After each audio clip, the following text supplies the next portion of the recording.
Taylar start hakem emrine girdi. Start verildi. Orta kulvardan gelen 1 numaralı Petrino liderliği aldı. 2 boy kadar geride dış kulvarda 2 numaralı İncir ikinciliğe girerken sağrısında iç kulvarda 4 numaralı Fırtına Ercan. 2 boy geride orta kulvarda 3 numaralı Niltu. Dışında 7 numaralı After Eight. Bariyer dibinde 5 numaralı Kral Kaan. 1,5 boy geride iç kulvarda 8 numaralı Akarsu. Onun da 3 boy gerisinde 6 numaralı Man Network sırasıyla 1800 metre start yeri geçildi. 1 numaralı Petrino koşun lideri, 1,5 boy geride orta kulvarda 4 numaralı Fırtına Ercan var. Onun 2 boy gerisinde iç kulvarda 5 numaralı Kral Kaan, 1 boy geride dış kulvarda 2 numaralı İncir.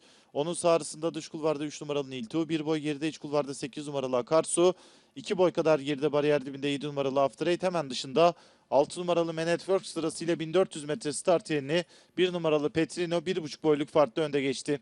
Orta kulvarda yine ikincilikte 4 numaralı Fırtına Ercan var. 4-5 boy geride iç kulvarda 5 numaralı Kral Kaan. Yarım boy geride orta kulvarda 2 numaralı İncir. Sağrısında dış kulvarda 3 numaralı Niltu. 2,5 boy geride iç kulvarda 7 numaralı After Eight. 1 boy geride orta kulvarda 8 numaralı Akarsu. Onun da 1 boy gerisinde dış kulvarda 6 numaralı Man Network sırasıyla son 1000 metreye girilmek üzere. Koşunun liderliğini 1 numaralı Petrino yapıyor. 1 boy geride orta kulvarda 4 numaralı Fırtına Ercan var. 3,5-4 boy kadar geride iç kulvarda 5 numaralı Kral Kaan. Hemen dışında 2 numaralı İncir. Onun dışında 3 numaralı Niltu. 3 boy geride iç kulvarda 7 numaralı After Eight. Sağrısında orta kulvarda 6 numaralı Man Network. Onun hemen yanında iç kulvarda 8 numaralı Akarsu sırasıyla son viraja doğru yaklaşılıyor. Önde farklar azaldı. İç kulvarda 1 numaralı Petrino liderliğini korumaya çalışırken dışına 4 numaralı Fırtına Ercan geldi. 4 boy gerilerinde orta kulvarda 3. 3 numaralı Niltu girdi. Daha sonra iç kulvarda 5 numaralı Kral Kaan. Onun yarım boy kadar gerisinde orta kulvarda 2 numaralı İncir sırasıyla son düzlüğe çıkıldı.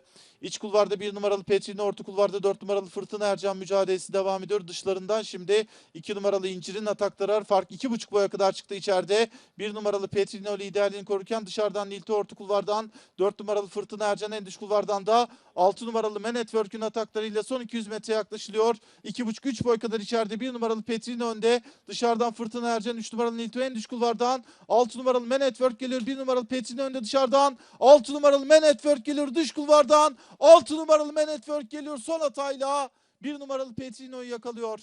3 numaralı Niltu 3. 4 numaralı Fırtına Ercan 4. oldu. 6 numaralı Man Network ve 1 numaralı Petrino arasındaki birincilik kararı varış hakemlerine kaldı.